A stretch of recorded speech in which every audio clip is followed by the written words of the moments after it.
فأقول وبالله التوفيق الحمد لله رب العالمين والصلاة والسلام على أشرف الأنبياء والمرسلين نبينا محمد وعلى آله وصحبه أجمعين أما بعد رب اشرح لي صدري ويسر لي أمري واحلل عقدة من لساني يفقهوا قولي اللهم انفعنا بما علمتنا وعلمنا ما ينفعنا وزدنا علما۔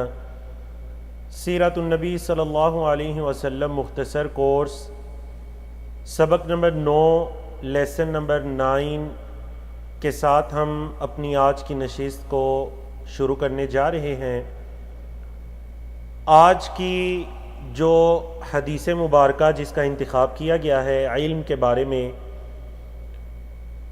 وہ حضرت زید بن ثابت رضی اللہ تعالیٰ عنہ کی روایت ہے۔ قال کہتے ہیں سمعت رسول اللہ صلی اللہ علیہ وسلم یقول، میں نے اللہ کے رسول صلی اللہ علیہ وسلم کو سنا، آپ فرما رہے تھے نضر اللہ امرأ سمع منا حدیثا، اللہ اس شخص کے چہرے کو تر و تازہ رکھے، سمع منا حدیثا، جو ہم سے کوئی حدیث سنے، فحفظہ، اس کو یاد کرے، نہ صرف سنے بلکہ اس کو یاد کرے، حتی یبلغہ غیرہ، یہاں تک کہ وہ کسی دوسرے تک اس حدیث کو پہنچا دے۔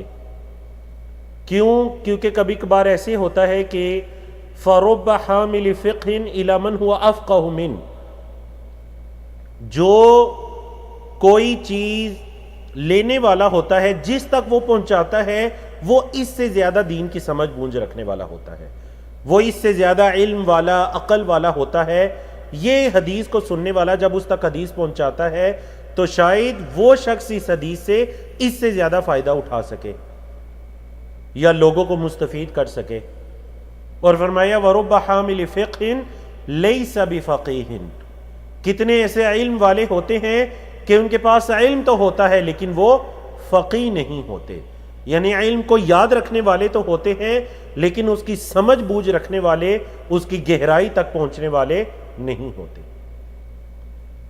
تو یہ جو الفاظ ہیں نضر اللہ امرأ سمع منا حدیثا، نضارہ کہتے ہیں حشاش بشاش، چہرے کی خوبصورتی کو، کہ ایک عالم جو ہو اس کے چہرے سے دکھائی دے کہ ماشاءاللہ اس کے چہرے پر اللہ کے رسول صلی اللہ علیہ وسلم کی احادیث کو یاد کرنے اور دوسروں تک پہنچانے کی بشارت نضر اللہ عمران کے اثرات اس کے چہرے پر دکھائی دیتے ہیں۔ اللہ اکبر۔ تو بڑے خوبصورت الفاظ، نضر اللہ عمران، جب بھی کسی حدیث کو سنیں، یاد کریں تو یہ حدیث بھی آنکھوں کے سامنے رہے کہ انشاءاللہ یہ میری دنیا کے اندر بھی میرے چہرے کی حشاشیت بشاشیت کا باعث ہے اور آخرت کے اندر بھی یہ میرے لیے خوشگواری کا باعث ہے۔ اس ہفتے کی جو ہماری آیات کریمہ تھی جن سے ہم اپنے لیسن کا آغاز کرتے ہیں، وہ سورۃ الاحزاب کی 2 آیات تھیں، آیت نمبر 45 اور 46۔ 2 آیات میں اللہ رب العزت نے نبی کریم صلی اللہ علیہ وسلم کے 5 اوصاف کو بیان کیا۔ کن 5 اوصاف کو بیان کیا؟ یا ایھا النبی انا ارسلناک شاہدا ومبشرا ونذیرا وداعیا الی اللہ باذنہ وسراجا منیرا۔ اللہ اکبر۔ تو یہ اللہ کے نبی علیہ الصلوۃ والسلام کی 5 اوصاف کو بیان کیا گیا اور ان کا ترجمہ اور تفسیر اس سے پہلے گزر چکی ہے۔ جی، آج کا ہمارا سبق نمبر 9 ہے۔ سبق نمبر 9 میں انشاءاللہ ہم کل کا جو لیسن ہم نے پڑھا سبق نمبر 8، اس کی ہم دہرائی کریں گے۔ سبق نمبر 9 کے 10 موضوعات کو پڑھیں گے اور سیرت سے متعلق آج کا نقطہ تعلیم کیا ہے ہم اس کو جانیں گے انشاءاللہ۔ تو سبق نمبر 8 کی دہرائی کیجئے۔ کل ہم نے کیا پڑھا تھا؟ سب سے پہلے ہم نے مدینہ کے سیاسی اور دینی حالات کو بیان کیا اور ہم نے بتلایا کہ اللہ کے نبی علیہ الصلوۃ والسلام جب ہجرت کر کے مکہ سے مدینہ جاتے ہیں تو مکہ میں مدینہ کے اندر 3 طرح کے گروہ ہیں۔ ایک مسلمان ہیں جن میں مہاجرین و انصار شامل ہیں، ایک کفار ہیں جو ابھی تک اپنے پہلے شرکیہ دین پر ہیں یا ان کے دل کے اندر نفاق ہے، منافقین ہیں۔ زبانوں سے اقرار تو کر لیا ہے لیکن دلوں میں کفر کو چھپائے ہوئے ہیں۔ تیسرے گروہ کا ہم نے ذکر کیا، وہ کون تھے؟ یہود کے مختلف قبائل مدینہ منورہ اور ارد گرد آباد تھے۔ تین جو بنیادی قبائل تھے وہ کون کون سے؟ ہم نے تین قبائل کا ذکر کیا، بنو کینوکا، بنو نذیر اور بنو قریظہ۔ جی دوسرے نمبر پر یہ بیان کیا کہ اسلامی معاشرے کے لیے اللہ کے نبی علیہ الصلوۃ والسلام نے کیا بہترین اقدامات کیے۔ اس میں ہم نے تین چیزوں کو بتلایا کہ حقوق اللہ کو قائم کرنے کے لیے مسجد کی تعمیر کی گئی تاکہ معاشرے کے اندر اجتماعیت پھیلے، لوگ ملنا جلنا بھی شروع کریں، اللہ کے حقوق بھی ادا کرنا شروع کرے۔ دوسری ہم نے چیز کو بیان کیا کہ مہاجرین اور انصار کے درمیان اخوت کو قائم کیا گیا۔ تیسری ہم نے جس چیز کو بیان کیا وہ میثاق مدینہ، مسلمانوں نے یہود کے ساتھ جو میثاق اللہ کے نبی علیہ الصلوۃ والسلام نے معاہدے کیے۔ جی تیسرا ہمارا جو موضوع کل ہم نے بیان کیا وہ قتال کی اجازت مل جاتی ہے، جہاد کی اجازت مل جاتی ہے، اور جہاد اسلامی کے اہداف و مقاصد کیا ہوتے ہیں۔ چوتھا ہم نے موضوع بیان کیا سرایا اور غزوات کا آغاز ہو جاتا ہے۔ پانچواں موضوع بیان کیا تحویل قبلہ۔ اللہ کے نبی علیہ الصلوۃ والسلام جب مکہ سے مدینہ آئے، آپ صلی اللہ علیہ وسلم کی یہ خواہش تھی کہ جو قبلہ ہے اس کو بیت المقدس سے بیت اللہ مسجد حرام کی طرف پھیر دیا جائے۔ تقریباً 15-16 ماہ تک اللہ کے نبی علیہ الصلوۃ والسلام بیت المقدس کی طرف رخ کر کے نماز ادا کرتے رہے، اور اس میں اللہ کی طرف سے یہ بھی بہت بڑی حکمت تھی کہ یہود کا قبلہ اس وقت بھی اور آج بھی یہود کا قبلہ بیت المقدس تھا۔ تو چلیں جب وہ اس چیز کو دیکھتے کہ محمد صلی اللہ علیہ وسلم کا قبلہ بھی وہی بیت المقدس ہے تو انہیں پتہ چلتا کہ آپ صلی اللہ علیہ وسلم سچے نبی اور رسول ہیں، انہیں پتہ چل چکا، لیکن اس کے باوجود وہ ایمان نہیں لائے، اور اس کا ذکر آج کے لیسن میں بھی انشاءاللہ آئے گا۔ چھٹا ہم نے موضوع پڑھا رمضان کی فرضیت کے بارے میں۔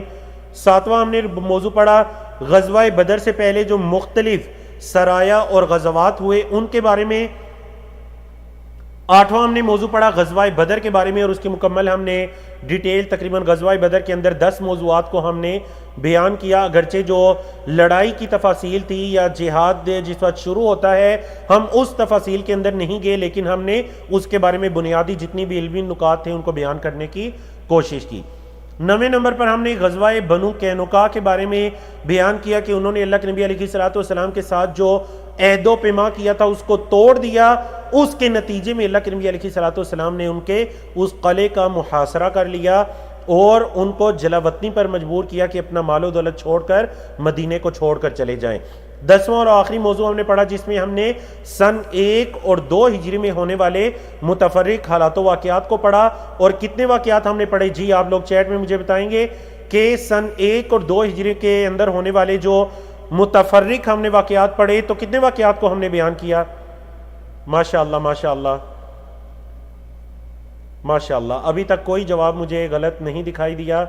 ہم نے ایک جواب کے علاوہ الحمدللہ ہم نے 10 موضوعات کو پڑھا تھا۔ بارک اللہ فیکم، تو بہت خوشی کی بات ہے الحمدللہ کہ آپ لوگ جو پڑھتے ہیں اس کو یاد رکھنے کی کوشش بھی کرتے ہیں۔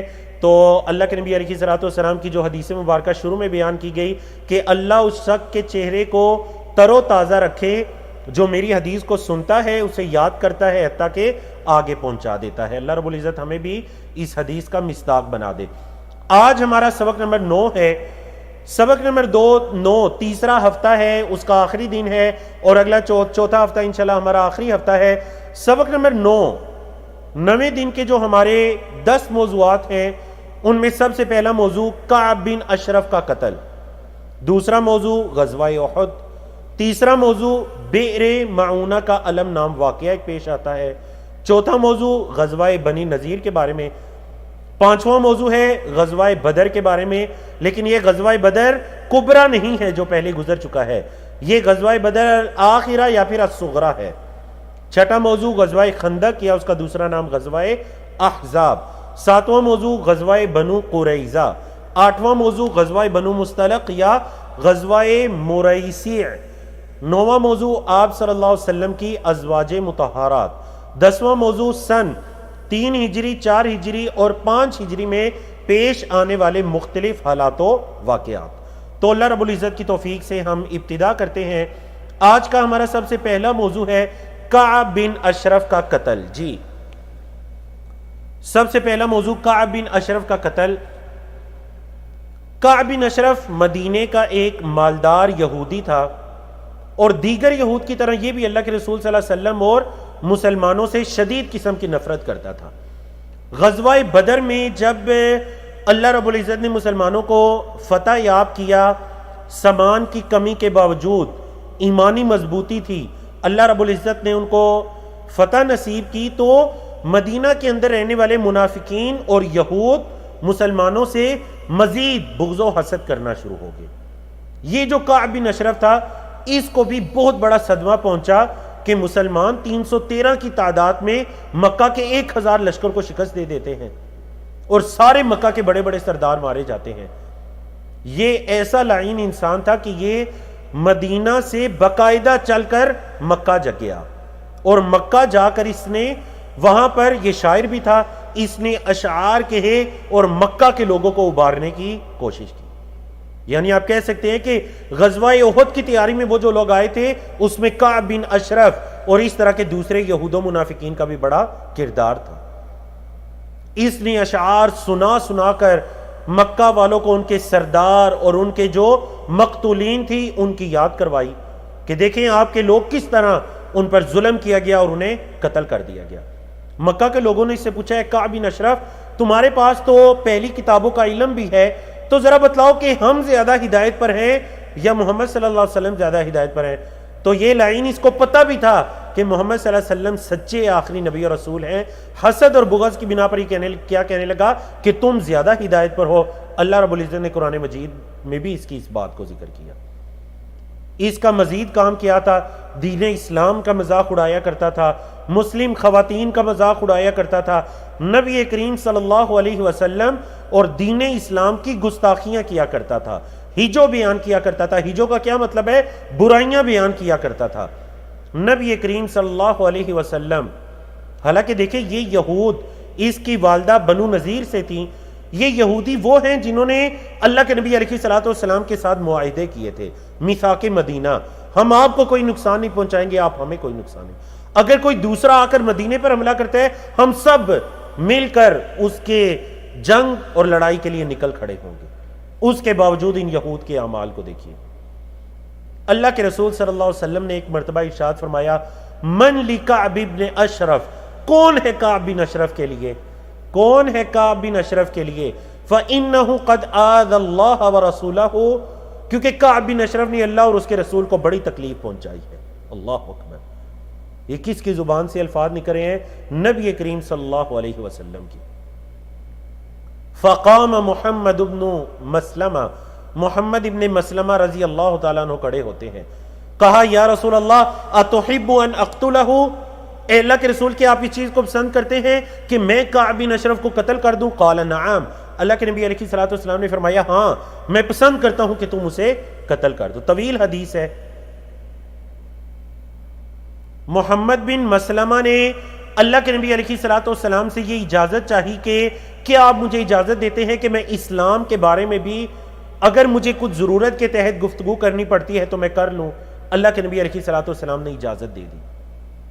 اب جب یہ دو مزید، ابو نائلہ اور ایک اور صحابی، دو مزید صحابہ کے ساتھ یہ کعب بن اشرف کے پاس جاتے ہیں اور جا کر اس کو کہنے لگے کہ محمد صلی اللہ علیہ وسلم نے تو ہمیں فقیر کر دیا ہے، جب سے آئے ہیں سارا عرب ہمارا دشمن بن گیا ہے. یہ ان کی ایک حکمت اور تدبیر تھی.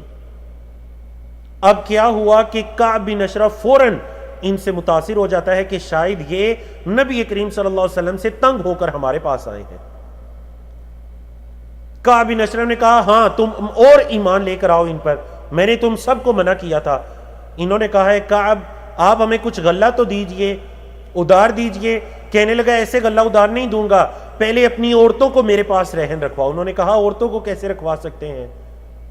پھر کہنے لگا اپنے بچوں کو رکھواؤ. کہنے لگے بچوں کو کیسے رکھوا سکتے ہیں؟ ایسے کرتے ہیں ہم اپنا اسلحہ آپ کے پاس رہن رکھوا دیتے ہیں. یہ خوش ہو گیا کہ مسلمانوں کا اسلحہ میرے پاس آئے گا اور میں ان کو گندم دوں گا.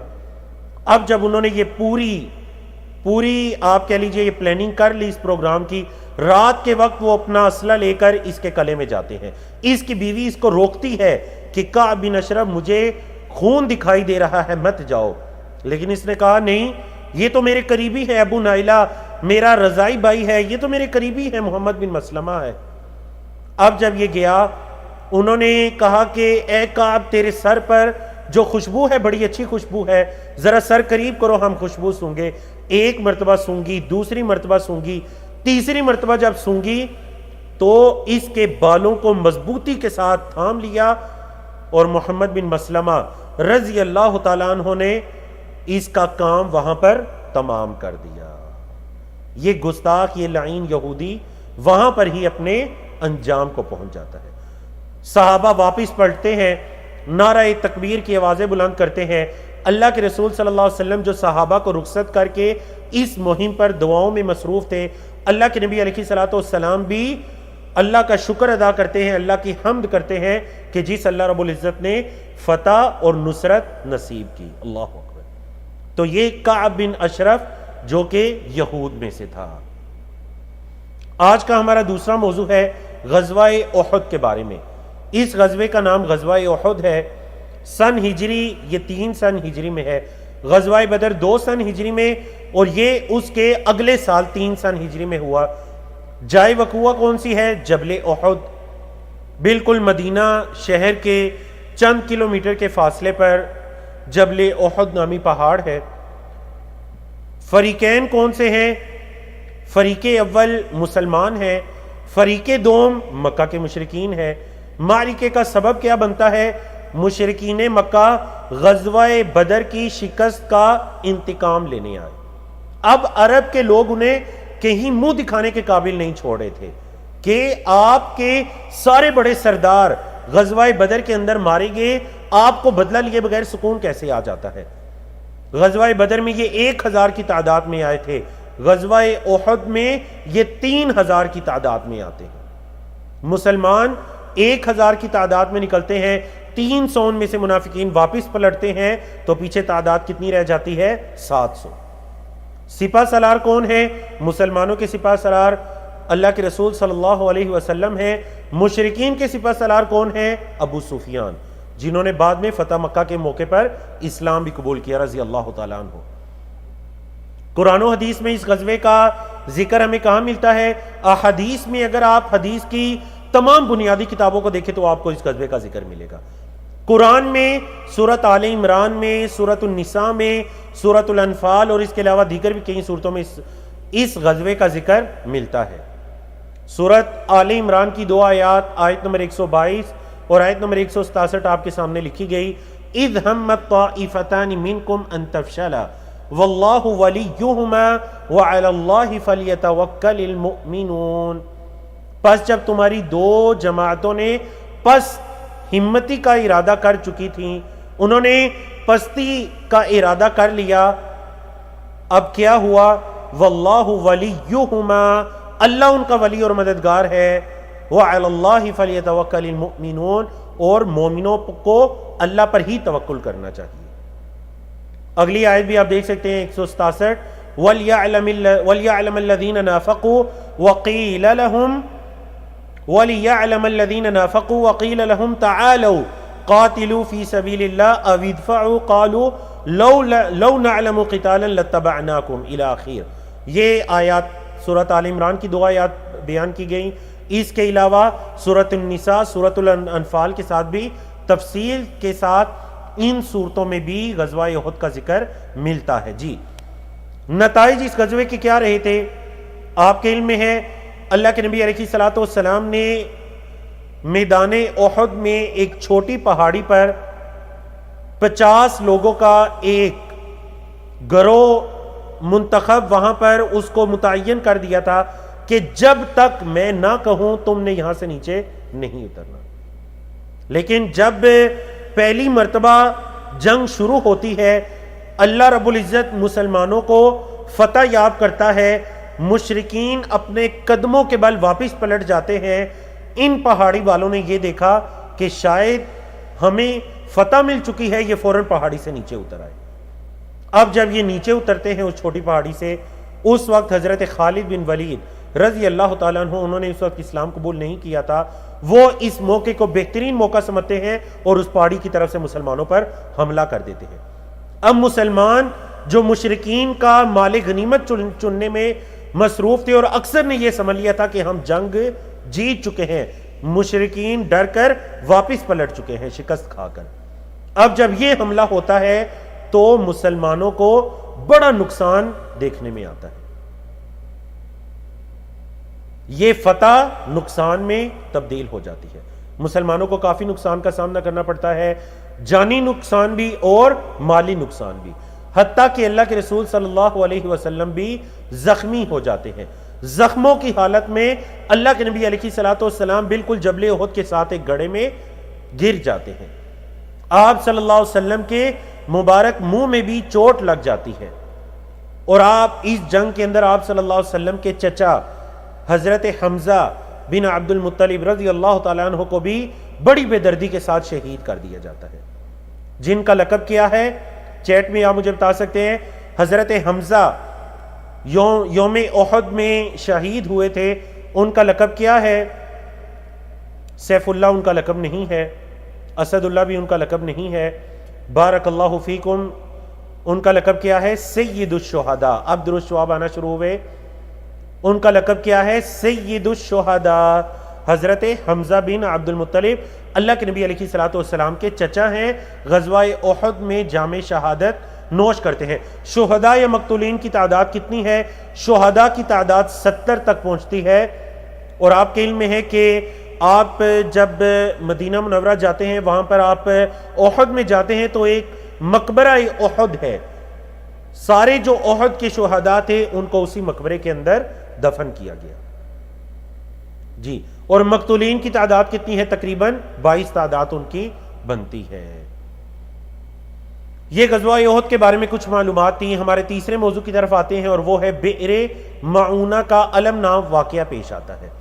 ہجرت کا چوتھا سال ہے، سفر کا مہینہ ہے، بنو عامر کا ایک وفد، بنو عامر ایک قبیلہ تھا، ان کا ایک وفد آپ صلی اللہ علیہ وسلم کے پاس آیا اور آ کر یہ کہا، اس وفد کے جو بڑے تھے ابو برہ، اللہ کے نبی علیہ الصلوۃ والسلام نے ان پر دین اسلام کی دعوت کو پیش کیا، انہوں نے دین اسلام کو قبول تو نہیں کیا، لیکن انہوں نے کہا آپ ایسے کریں کہ ہمارے ساتھ کچھ اپنے علماء کو بھیج دیجئے تاکہ وہ ہماری قوم کے لوگوں کو دین اسلام کی تعلیم دیں۔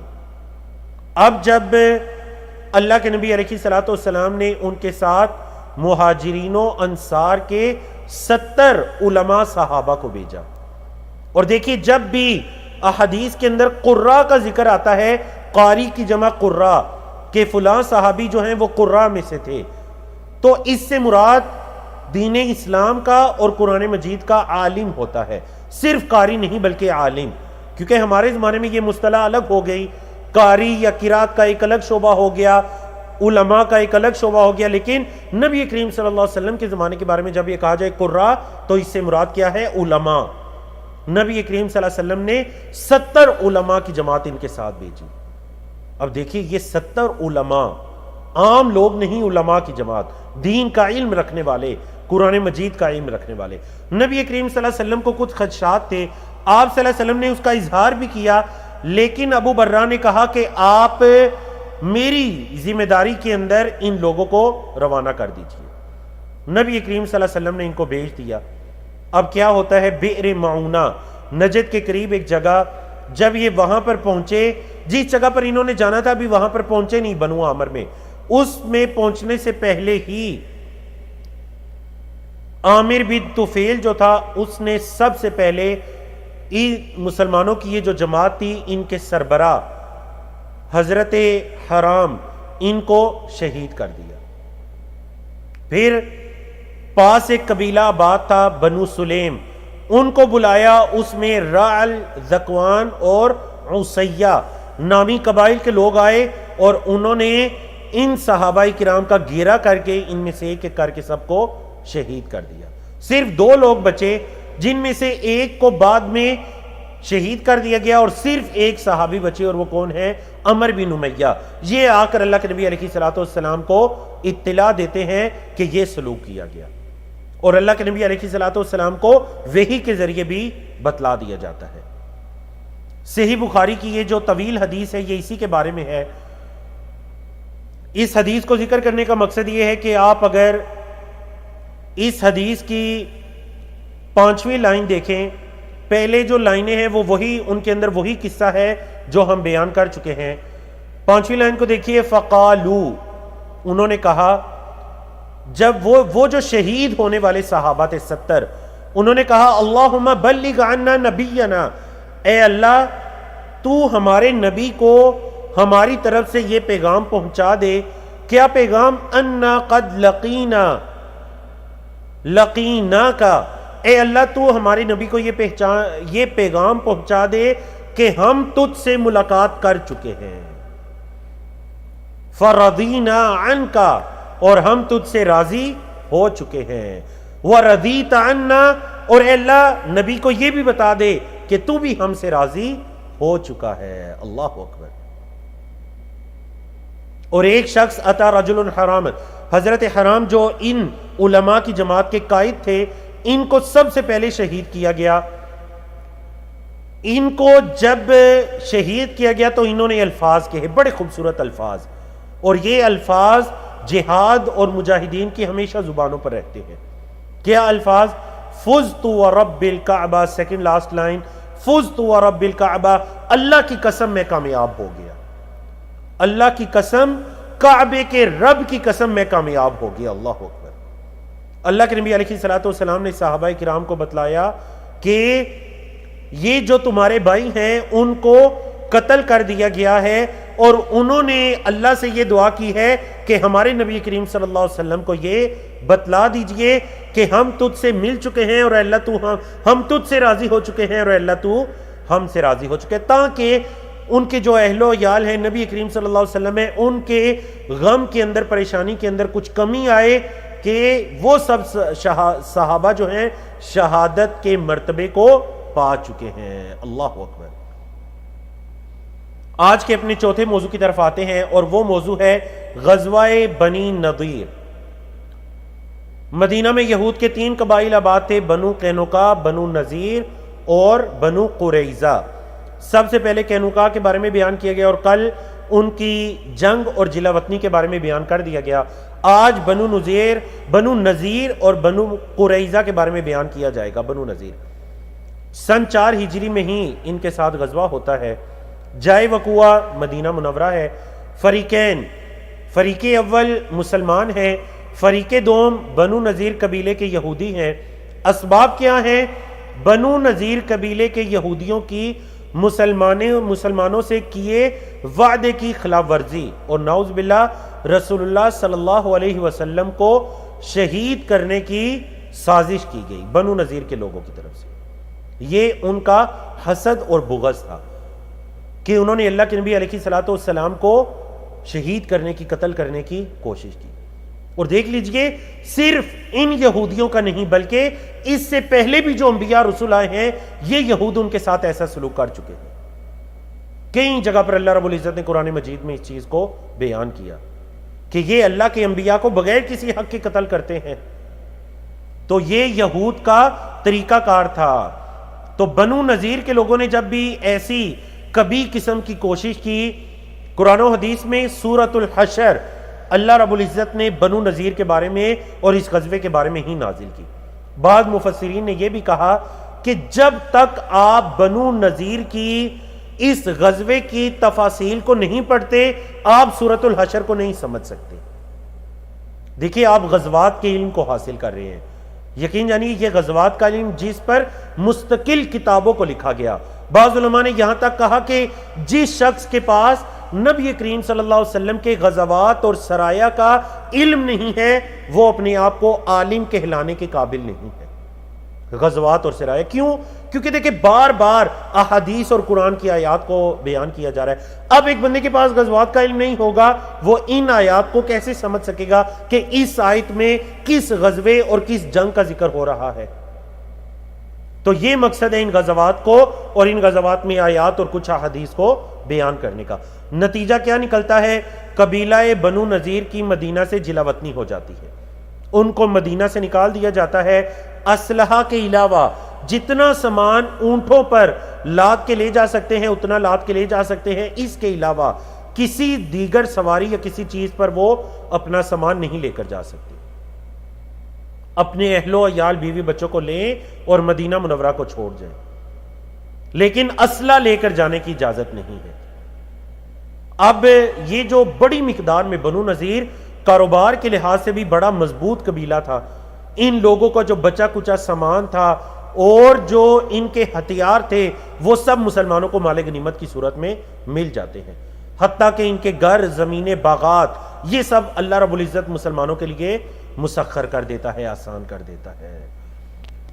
یہ ہمارا چوتھا موضوع تھا۔ آج کے 5ویں موضوع کی طرف آئیں، اور وہ ہے غزوہ بدر۔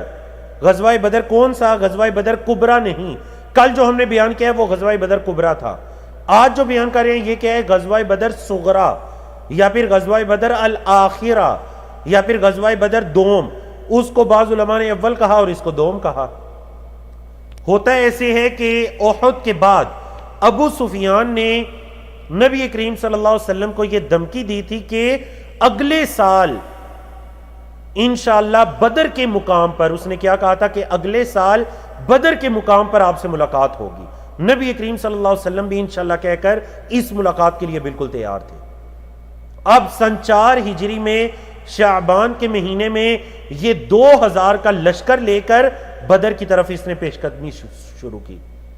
اب جب اللہ کے نبی علیہ السلام کو پتہ چلتا ہے، اللہ اکبر، اب مسلمان کچھ نہ کچھ قوت کے اندر آ چکے ہیں، بنو نذیر بھی ہو چکا ہے، بنو قینقاع بھی ہو چکا ہے، بدر اور احد بھی ہو چکی ہے، مسلمانوں کا تجربہ بھی ہو چکا ہے، پورے عرب میں ان کا رعب بھی بیٹھ چکا ہے۔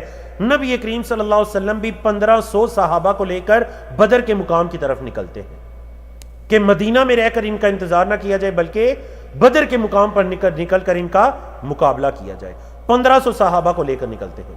اب یہ جو ابو سفیان ہے، ابھی یہ بدر کے مقام پر پہنچے ہی نہیں تھے تو اللہ نے ان کے دلوں میں نبی کریم صلی اللہ علیہ وسلم اور مسلمانوں کا رعب اور دبدبہ ڈال دیا۔ انہوں نے کیا کہا کہ چلو واپس چلتے ہیں۔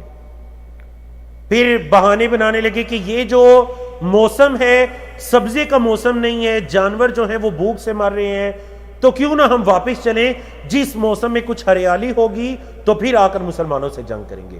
یہ حقیقت میں ان کی شکست تھی اور ان کی کمزوری تھی، ارادوں کی ناپختگی تھی، جس کی وجہ سے وہ رستے سے ہی کیا ہوتا ہے، واپس پلٹ جاتے ہیں۔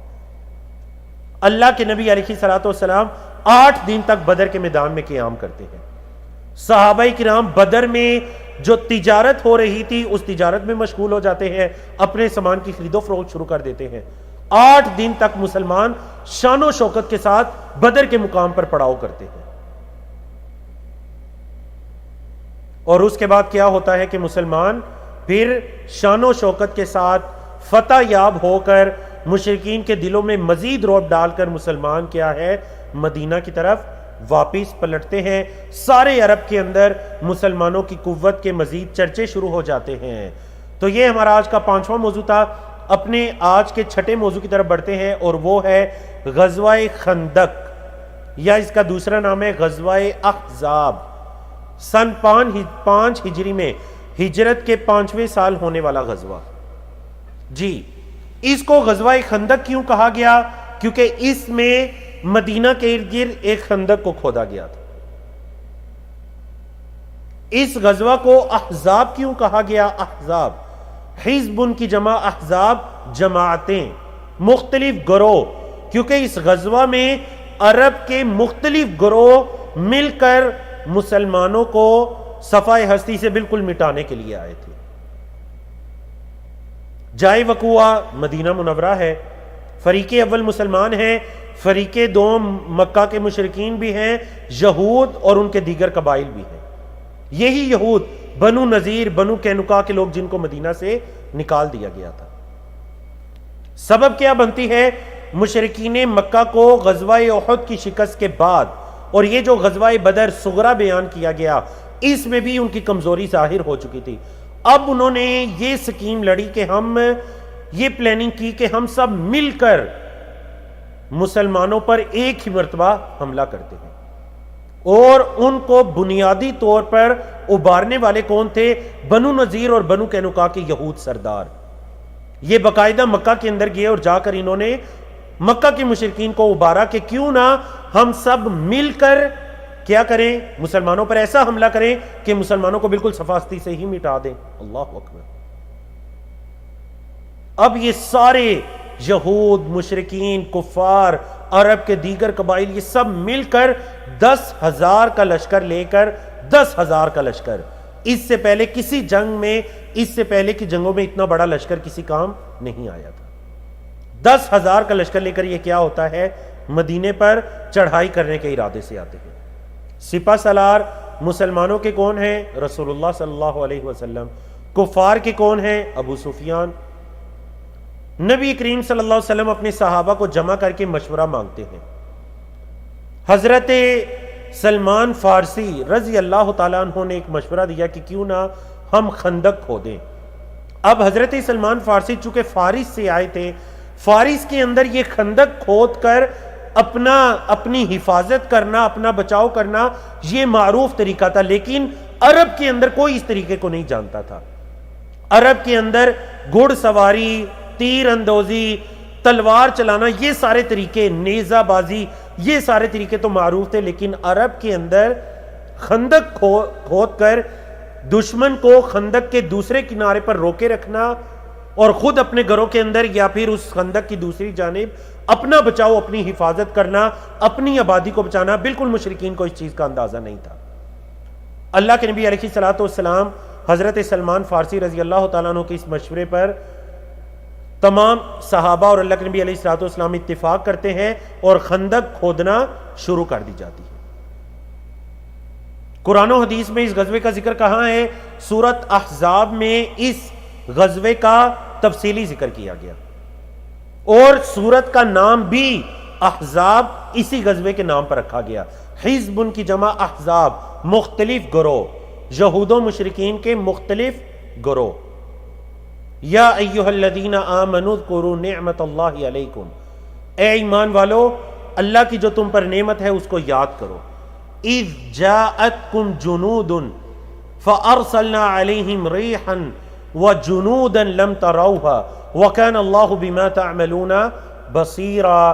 جب مختلف لشکر، گروہ، جند ان کی جمع جنود، یہ مل کر آئے تو ہم نے ان پر ایک ہوا بھیجی اور ایسے لشکر بھیجے جن کو تم نہیں دیکھ رہے تھے، اور اللہ رب العزت تمہارے اعمال کو دیکھنے والا ہے.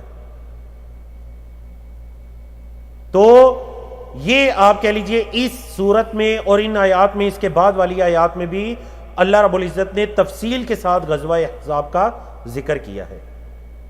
اللہ کے نبی علیہ الصلوۃ والسلام خندق کھود رہے ہیں، اور یہ چیز بھی مجھے اور آپ کو پتہ ہونی چاہیے کہ اللہ کے نبی علیہ الصلوۃ والسلام کے مبارک پیٹ پر پتھر بندھے ہوئے ہیں بھوک کی شدت کی وجہ سے. صحابہ کرام بھی بھوکے ہیں. اللہ اکبر.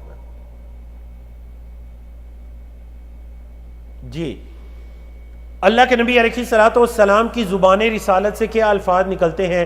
آپ علیہ الصلوۃ والسلام خندق کھود رہے ہیں، بعض اوقات کوئی ایسا پتھر آ جاتا جو سخت ہوتا، صحابہ کوشش کے باوجود بھی اس پتھر کو خندق کھودنے کے دوران نہ توڑ سکتے، تو اللہ کے نبی علیہ الصلوۃ والسلام سے آ کر فرماتے ہیں اللہ کے رسول تشریف لائیے.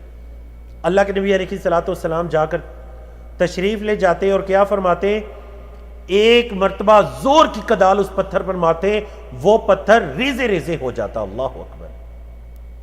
آپ علیہ الصلوۃ والسلام خندق کھودنے کے موقع پر مختلف اوقات پر یہ الفاظ کہتے، اللہم ان العیش عیش الآخرہ فاغفر للانصار والمہاجرہ.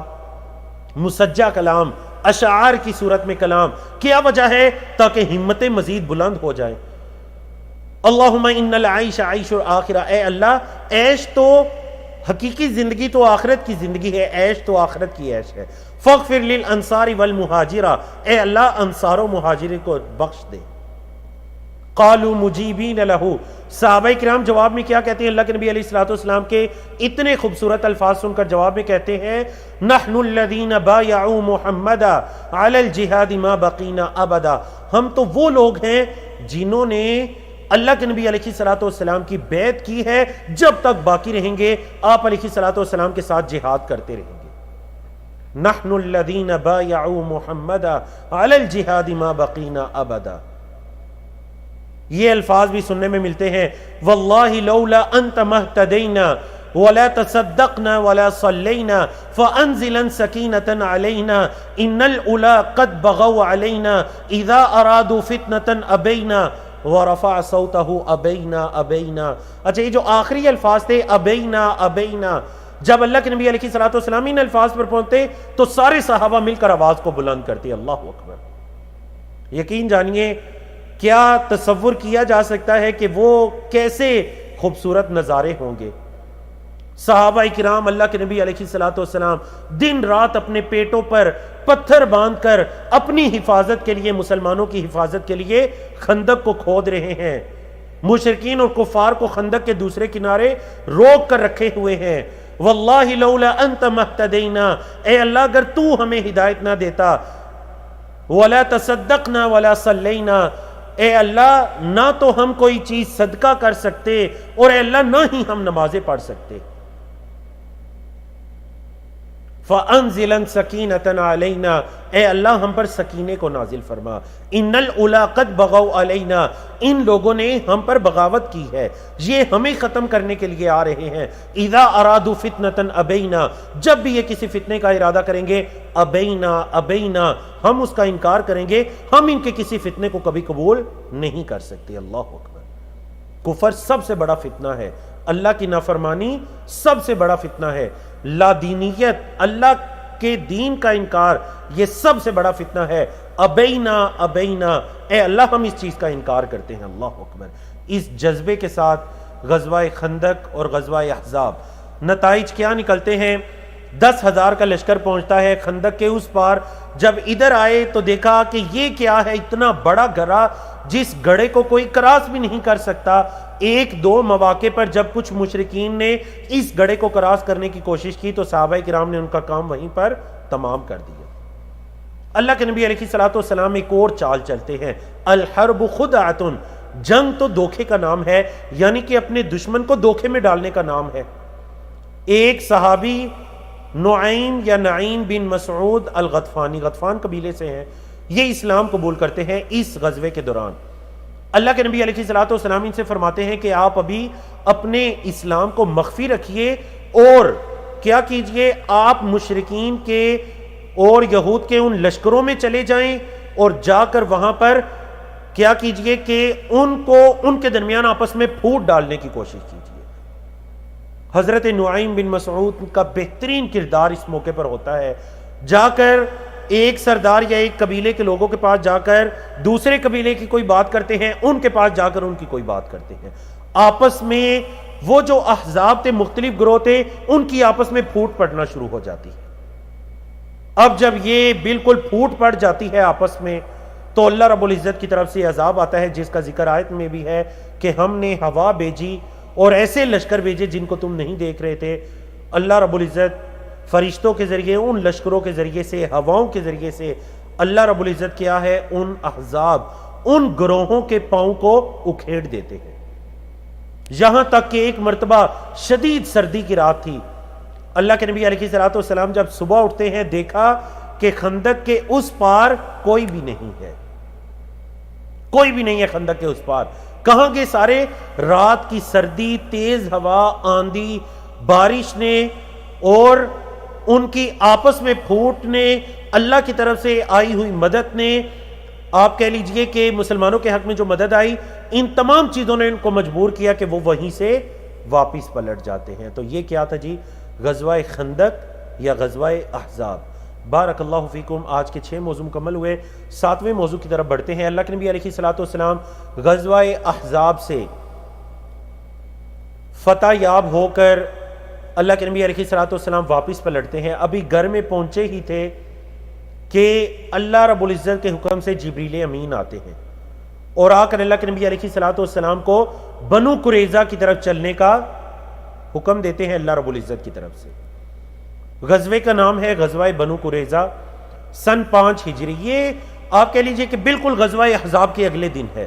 بلکہ اسی دن جس دن واپس پلٹے اسی دن عصر کے وقت غزوہ بنو قریظہ شروع ہو جاتا. اسی وجہ سے کہیں ایک سیرت نگاروں نے غزوہ احزاب اور بنو قریظہ دونوں کو ایک غزوہ تصور کیا. سن 5 ہجری میں ہوتا ہے. جائے وقوع کیا ہے؟ مدینہ منورہ. فریقین کون سے ہیں؟ فریق اول ہے مسلمان، فریق دوم ہے بنو قریظہ کے یہودی. اسباب کیا ہیں؟ بنو قریظہ کے یہودیوں نے مسلمانوں کے ساتھ کیے ہوئے پختہ عہد و پیما کو توڑ دیا، اور یہ جو غزوہ خندق کا معاملہ تھا، انہوں نے یہ جو احزاب گروہ آئے ہوئے تھے ان کا مکمل تعاون اور ان کو سپورٹ کیا مسلمانوں کو کمزور کرنے کے لیے اور شکست دینے کے لیے. اب ان کی یہ ساری باتیں اللہ کے نبی علیہ الصلوۃ والسلام کے علم میں تھیں. ان کی عہد شکنی بھی، مسلمانوں کو دھوکہ دینا بھی، عہد و پیما کو توڑنا، تمام چیزیں. تو غزوہ احزاب کے بعد فوراً اللہ کے نبی علیہ الصلوۃ والسلام صحابہ کو کیا حکم دیتے ہیں کہ تم میں سے کوئی شخص باقی نہ رہے، بلکہ عصر کی نماز کہاں ادا کرنی ہے؟ بنو قریظہ میں جا کر عصر کی نماز ادا کرنی ہے. قرآن و حدیث میں اس غزوے کا ذکر سورۃ الاحزاب میں ہے. فریقین کی تعداد مسلمان تقریباً 3000 کی تعداد میں بنو قریظہ پر پہنچتے ہیں، یہودی 600 یا بعض سیرت کی کتابوں کے نزدیک 700 کی تعداد میں تھے. شہداء یا مقتولین کی تعداد کتنی ہے؟ ایک مسلمان صحابی شہید ہوتے ہیں، اور مقتولین کی تعداد 600 یا 700 ہے. زیادہ راجح قول 600 کا قول ہے. اب یہ بھی بزدل یہودی کیا کرتے ہیں؟ اپنے آپ کو قلعے کے اندر بند کر لیتے ہیں. اب جب قلعے کے اندر یہ لوگ بند ہو گئے، نبی کریم صلی اللہ علیہ وسلم نے قلعے کا محاصرہ جاری رکھا. یقین جانیے سیرت نگاروں نے یہاں پر یہ بھی لکھا کہ اگر ان لوگوں کے پاس قلعے کے اندر راشن بھی موجود تھا، اگر یہ کئی دن تک اس محاصرے کو بڑھانا چاہتے، اندر اپنے آپ کو روکنا چاہتے، تو یہ روک سکتے تھے. لیکن ان کے اندر باغات اور کھیت بھی قلعے کے اندر موجود تھے. لیکن اللہ نے ان کے دلوں میں ایسا رعب ڈال دیا، جو آج کا ہمارا نقطہ تعلیم بھی ہوگا انشاءاللہ، کہ یہ خود بخود محاصرہ ختم کر کے انہوں نے کیا کیا؟ ہتھیار ڈال دیے. اللہ کے نبی علیہ الصلوۃ والسلام نے ان کے درمیان حضرت سعد بن معاذ رضی اللہ تعالیٰ عنہ کو حاکم مقرر کر دیا. اب یہ بھی حضرت سعد بن معاذ جو کہ قبیلہ اوس کے سردار تھے، یہ بھی ان پر راضی ہو جاتے ہیں کہ سعد جو بھی فیصلہ کریں گے ہمیں منظور ہے. کیوں؟ کیونکہ قبیلہ اوس جو تھا وہ بنو قریظہ کا حلیف تھا پہلے. تو انہوں نے کہا کہ چلیں حضرت سعد کے ساتھ ہمارے پرانے تعلقات بھی ہیں، تو وہ ہمارے بارے میں شاید کوئی نرم فیصلہ کریں گے کہ ہمیں بنو قینقاع یا بنو نذیر کی طرح جلے وطنی کا کہہ دیا جائے گا اور ہم مدینے کو چھوڑ کر باہر چلے جائیں گے. انہوں نے اس خوش فہمی کے اندر اپنے ہتھیار ڈالے. لیکن حضرت سعد بن معاذ ان کے درمیان کیا فیصلہ کرتے ہیں؟ بہترین حاکم ثابت ہوتے ہیں، اور وہ فیصلہ کیا کرتے ہیں؟ انہوں نے کہا کہ ان کی عورتوں اور بچوں کو قیدی بنا لیا جائے، اور ان کے جو مرد ہیں جنگ کرنے والے ان کو قتل کر دیا جائے. اور یہ کیوں؟ ان کی اپنی عہد شکنی اور مسلمانوں کے خلاف سازشیں کرنے کی وجہ سے. ان کی عورتوں اور بچوں کو غلام بنا لیا جاتا ہے، اور ان کے 600 کی تعداد میں جو جنگ کرنے والے مرد ہیں ان کو قتل کر دیا جاتا ہے. اللہ اکبر. تو یہ غزوہ بنو قریظہ تھا. اس کے ذریعے جو مدینہ منورہ میں یہود کے 3 بنیادی قبائل آباد تھے، وہ تینوں مدینہ سے بنو قریظہ کے لوگ قتل کر دیے جاتے ہیں، اور بنو نذیر اور بنو قینقاع کو جلا وطنی ان کی جان تو بخش دی جاتی ہے، لیکن انہیں مدینہ چھوڑنے پر مجبور کر دیا جاتا ہے. تو یہ تینوں قبائل کا یہاں قصہ تمام ہوتا ہے. جی بڑھتے ہیں آج کے ہمارے 8ویں موضوع کی طرف. آج کا ہمارا 8واں موضوع ہے غزوہ بنی مستلق یا غزوہ مریسیع. سن 5 ہجری میں یہ غزوہ ہوتا ہے. بعض سیرت نگاروں کے نزدیک یہ 5 ہجری کے آخر میں نہیں بلکہ 6 کے شروع میں ہوا. البتہ جو زیادہ راجح بات ہے وہ یہی ہے کہ یہ 5 کے بالکل آخر میں ہوا.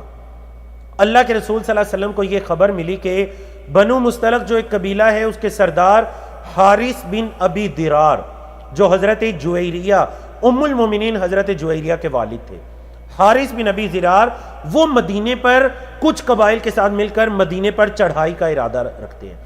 اللہ کے نبی علیہ الصلوۃ والسلام کسی کو خبر لینے کے لیے بھیجتے ہیں. جب وہ صحابی آئے انہوں نے بتلایا کہ بالکل سچی خبر ہے. تو اللہ کے نبی علیہ الصلوۃ والسلام دیکھیے اب بنو قینقاع ہو چکا، بنو نذیر، بنو قریظہ، غزوہ احزاب، غزوہ احد، غزوہ بدر. اب اللہ کے نبی علیہ الصلوۃ والسلام یہ طے کرتے ہیں کہ مدینے میں رہ کر ان کا انتظار نہ کیا جائے بلکہ خود سے ان کی طرف نکلا جائے. اللہ اکبر. نبی کریم صلی اللہ علیہ وسلم ان کی طرف پیش قدمی شروع کر دیتے ہیں. اب جب حارث کو پتہ چلتا ہے تو یہ شدید پریشان ہو جاتا ہے. اللہ رب العزت اس کے دل میں رعب ڈال دیتے ہیں اور جو دیگر قبائل کو ساتھ یہ ملا کر آنا چاہ رہا تھا وہ سارے دائیں بائیں بکھرنا شروع ہو جاتے ہیں. اللہ کے رسول صلی اللہ علیہ وسلم ایک مریسی نامی چشمہ تھا وہاں پر جا کر پڑاؤ ڈالتے ہیں. مریسی, اسی وجہ سے اس غزوے کا نام بعض کتابوں میں غزوہ مریسی ہے. اور بنو مستلق اس قبیلے کی وجہ سے بنو مستلق, اس قبیلے کے نام کی وجہ سے. بعض سیرت نگاروں کے ہاں آپس میں جنگ ہوئی اور بعض کے نزدیک جنگ نہیں ہوئی. ابن قیم رحمہ اللہ نے بھی اس چیز کو راجح کہا کہ جنگ اس میں نہیں ہوئی تھی, اور بعض کے نزدیک اگر ہوئی بھی تھی تو انتہائی معمولی, صرف تیروں کا آپس میں تبادلہ ہوا. اس لشکر میں منافقین بھی بڑی تعداد میں شامل تھے جن کا مقصد کیا تھا کہ مسلمانوں کے آپس میں انتشار پیدا کیا جائے اور فساد برپا کیا جائے, اور پورے سفر میں وہ اپنی اس کوشش کے اندر بھرپور مصروف رہتے ہیں. اللہ رب العزت مسلمانوں کو بڑی تعداد میں, یہ جو غزوہ مریسی تھا یا غزوہ بنو مستلق, اس میں اللہ رب العزت مسلمانوں کو بڑی مقدار کے اندر مال غنیمت اللہ رب العزت مسلمانوں پر کرم کرتا ہے اور مسلمان فتح یاب ہو کر واپس پلٹتے ہیں. تو یہ آج کا ہمارا 8واں موضوع تھا. آج کے 9ویں موضوع کی طرف آتے ہیں. آج جو ہمارا 9ویں دن کا یا سبق نمبر 9 ہے, اس میں ہم نے 3, 4, 5 ہجرت کا تیسرا سال, چوتھا سال اور 5واں سال, ان تینوں سالوں کے واقعات کو ہم نے بیان کرنے کی اختصار کے ساتھ کوشش کی. اب ہم 9ویں اور 10ویں موضوع کو اختصار کے ساتھ آگے بڑھاتے ہیں کہ ان 3 سالوں میں اللہ کے نبی علیہ الصلوۃ والسلام کی زوجیت میں کون سی امہات المومنین آتی ہیں. شعبان 3 ہجری میں اللہ کے رسول صلی اللہ علیہ وسلم کی زوجیت میں حضرت حفصہ بنت عمر رضی اللہ تعالی عنہما آتی ہیں. حضرت عمر بن خطاب کی بیٹی حضرت حفصہ. اسی سال شعبان کے بعد اگلا مہینہ رمضان کا آتا ہے تو زینب بنت خزیمہ سے نکاح ہوتا ہے جو 2 یا 3 ماہ آپ کی زوجیت میں رہنے کے بعد وفات پا جاتی ہے. شوال, رمضان کے بعد اگلا مہینہ شوال, سن 4 ہجری میں اللہ کے نبی علیہ الصلوۃ والسلام کے نکاح میں حضرت ام سلمہ رضی اللہ تعالی عنہ آتی ہیں. یہ دیکھیے, یہ عرب کی سمجھدار ترین عورت تھی, ذہین ترین عرب کی عورت تھی. ابو سلمہ کی یہ زوجہ تھی. ابو سلمہ جو وفات پا جاتے ہیں. جی, تو یہ ام سلمہ اللہ کے نبی علیہ الصلوۃ والسلام کی ازواج میں سب سے آخر میں وفات پانے والی حضرت ام سلمہ رضی اللہ تعالیٰ عنہ. پھر اس کے بعد اسی سال آپ صلی اللہ علیہ وسلم کے نکاح میں حضرت زینب بنت جحش آتی ہیں جو کہ حضرت زید بن حارثہ کی زوجہ تھیں. انہوں نے ان کو طلاق دیا. عدت پوری کرنے کے بعد وہ اللہ کے نبی علیہ الصلوۃ والسلام کے نکاح میں آتی ہیں, جس کا ذکر اللہ رب العزت نے قرآن مجید سورۃ الاحزاب آیت نمبر 37 میں بھی کیا. فَلَمَّا قَضَى زَيْدٌ مِّنْهَا وَطَرًا زَوَّجْنَاكَهَا لِكَيْ لَا يَكُونَ عَلَى الْمُؤْمِنِينَ حَرَجٌ فِي أَزْوَاجِ أَدْعِيَائِهِمْ إِذَا قَضَوْا مِنْهُنَّ وَطَرًا. عرب کے اندر یہ تھا کہ منہ بولے بیٹے کو سکے بیٹے کی طرح بالکل تصور کیا جاتا تھا, اور اس کی بیوی بھی سسر کے لیے ایسے ہی حرام سمجھی جاتی تھی جیسے سکے بیٹے کی بیوی ہوتی ہے. اللہ رب العزت نے اس جاہلیت کے قانون کو ختم کرنا چاہا اور اللہ کے نبی علیہ الصلوۃ والسلام کو ہی اس چیز کا حکم دیا گیا کہ آپ کے جو بیٹے زید بن حارثہ کی طلاق شدہ یا مطلقہ ان کی زوجہ ہیں حضرت زینب بن جحش, وہ اللہ کے نبی علیہ الصلوۃ والسلام کے نکاح میں آتی ہیں. جب بھی امہات المومنین بیٹھا کرتی, ہر کوئی اپنے بارے میں بیان کیا کرتی کہ میری یہ فضیلت ہے یا اللہ کے نبی علیہ الصلوۃ والسلام نے میرے بارے میں یہ کہا, تو حضرت زینب اپنے بارے میں کیا بیان کیا کرتی ہیں؟ اللہ اکبر, اللہ اکبر.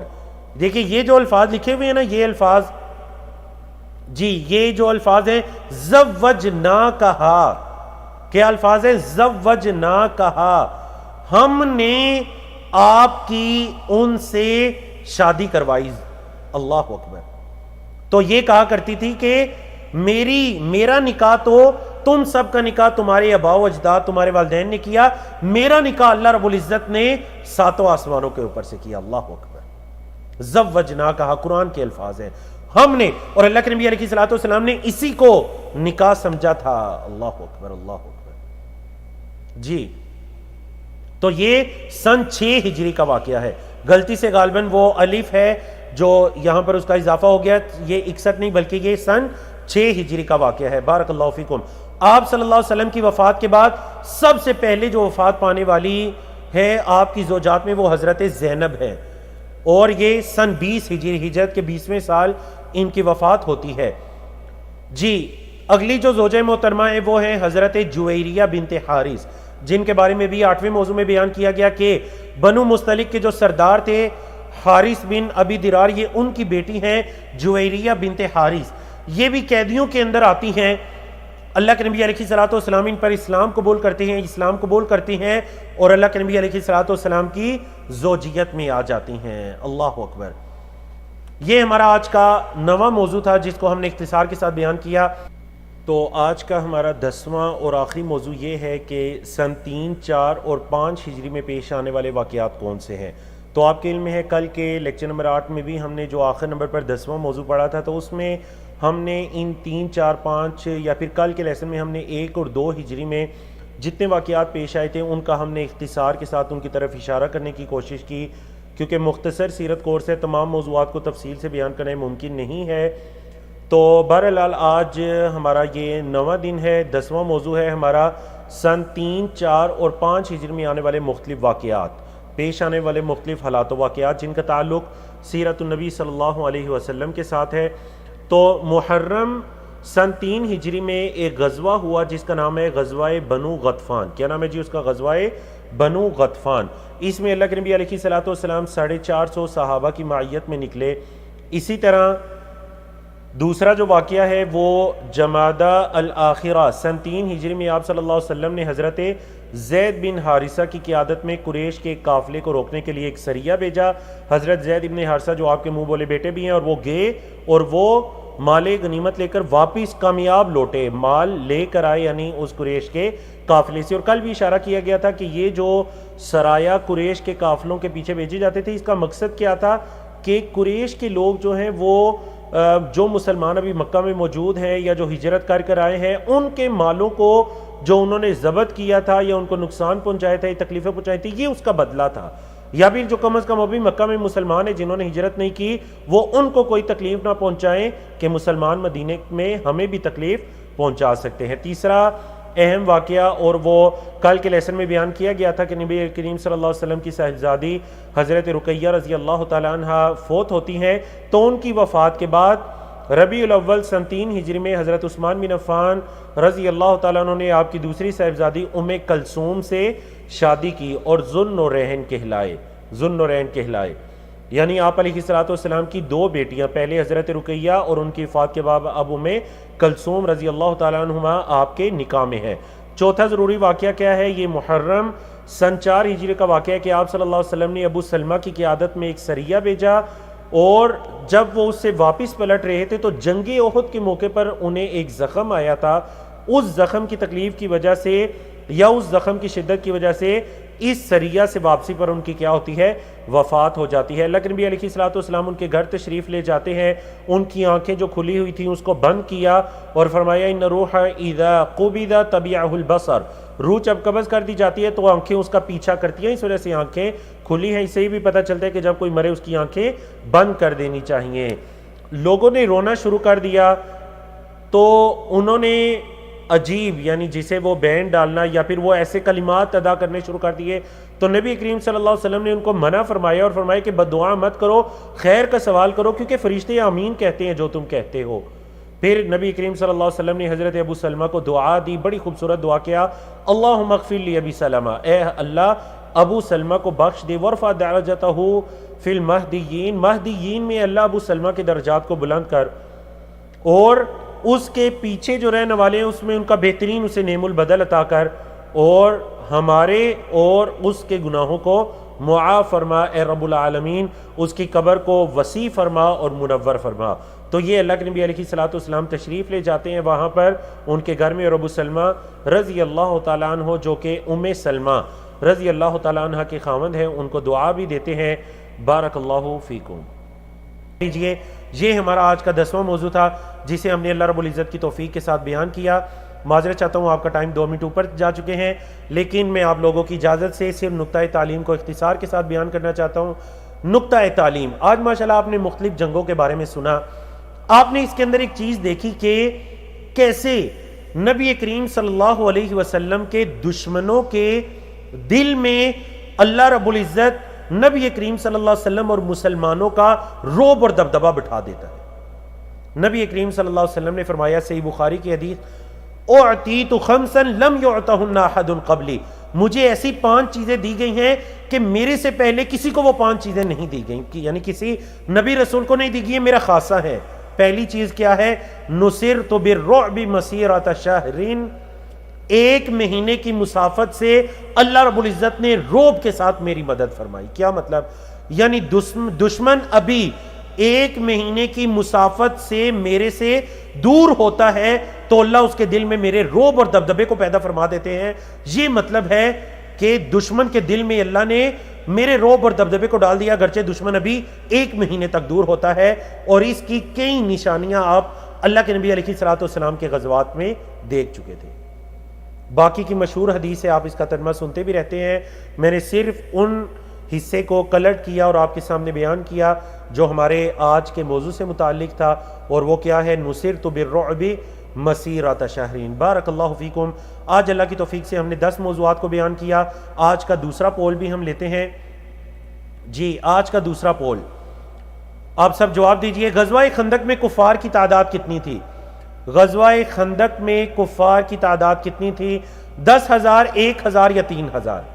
غزوہ احزاب جس میں سارے مل کر آئے تھے، اس میں کفار کی تعداد کتنی تھی؟ 40 سیکنڈ کا ٹائم ہے آپ کے پاس، 20 سیکنڈ گزر چکے ہیں، 300 سے زیادہ جوابات ہمیں موصول ہو چکے ہیں، جن میں سے ماشاءاللہ 88% لوگوں کی طرف سے درست جواب موصول ہو رہے ہیں۔ سوچ سمجھ کر جواب دیجئے، ابھی تو آپ نے پڑھا ہے۔ غزوہ خندق میں تمام گروہوں کی کل تعداد کتنی تھی؟